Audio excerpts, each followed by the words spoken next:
the fine line between genius and flop. In the world of hypercars, where engineering dreams meet billionaire fantasies, failure is not just embarrassing, it's expensive, public, and often unforgettable. These are cars designed to redefine speed, luxury, and performance. But even the most ambitious brands sometimes miss the mark. Today, we're diving into 5 hypercars that promised the world, but delivered disappointment. Whether it was overhype, poor engineering, legal trouble, or just plain bad luck.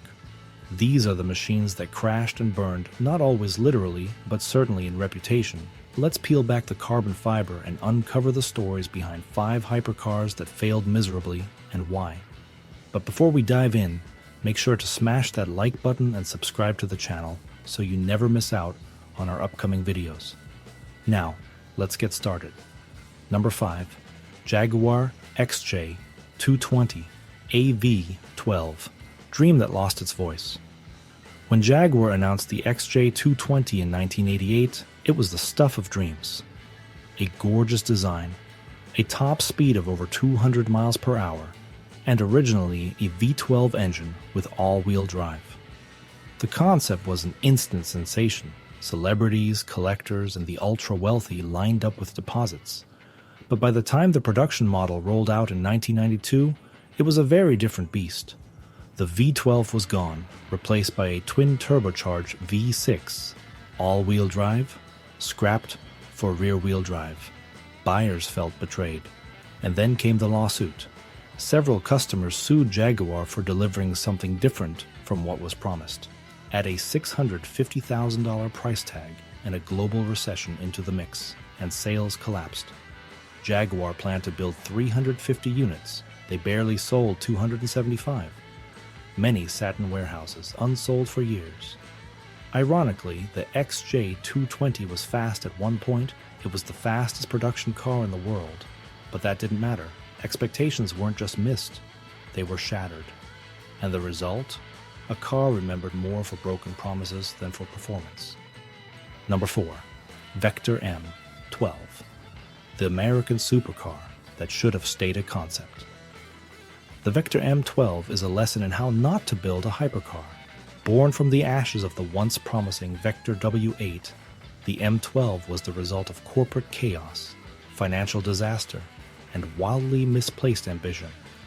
In the early 1990s, Vector Automotive was taken over by Indonesian company Megatech, which also owned Lamborghini at the time. They decided to revive the brand using borrowed Lamborghini Diablo parts, and not in a good way. The result was the Vector M12, awkwardly proportioned, poorly built, and laughably unreliable. The car was powered by a Lamborghini V12, but that's about the only good thing it had going for it. The handling was sloppy, the interior quality was awful, and production was riddled with delays. Only 17 cars were ever built before the company went bankrupt. It was supposed to be America's answer to Ferrari and Lamborghini. Instead, it became a collector's cautionary tale. The M12 didn't just fail, it became a symbol of broken dreams, lost credibility, and one of the biggest what-could-have-beens in automotive history. Number 3. Cizeta 5 16T. Too much engine, not enough execution. How do you make a car that stands out in the crowded world of exotic hypercars? For Claudio Zampoli, the answer was simple. Build a car with 16 cylinders. Enter the Cizeta 5 16T, a wedge-shaped monster with a transversely mounted V16 engine and bodywork by Marcello Gandini, the same designer behind the Lamborghini Countach. Sounds incredible, right? On paper it was. In reality, not so much. The V16T made headlines, but not for the right reasons. It was enormous, heavy, and staggeringly complex to maintain. The engine was essentially 2 V8s merged into one block, which made servicing a nightmare. The car's design, while bold, quickly became outdated. And worst of all, it was insanely expensive, costing over $650,000 in the early 90s. Despite the hype, only a handful of units were ever sold. Zampoli blamed poor timing and financial setbacks. But the truth is, the car was a mechanical and commercial mess. Even its most devoted fans struggled to justify the costs.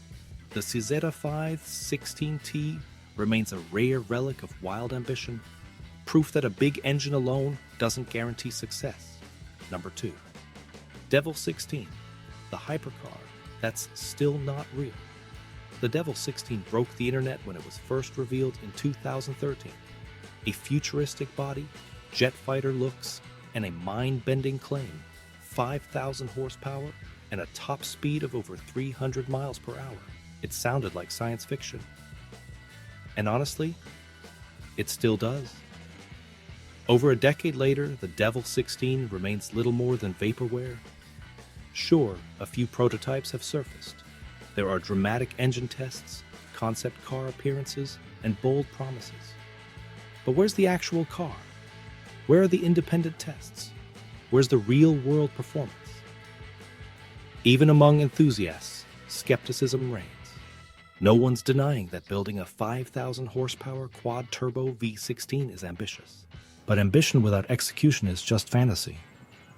The Devil 16 has become the Bigfoot of hypercars often discussed, never confirmed. It's the car that shows up in every list of crazy specs, but never at the track.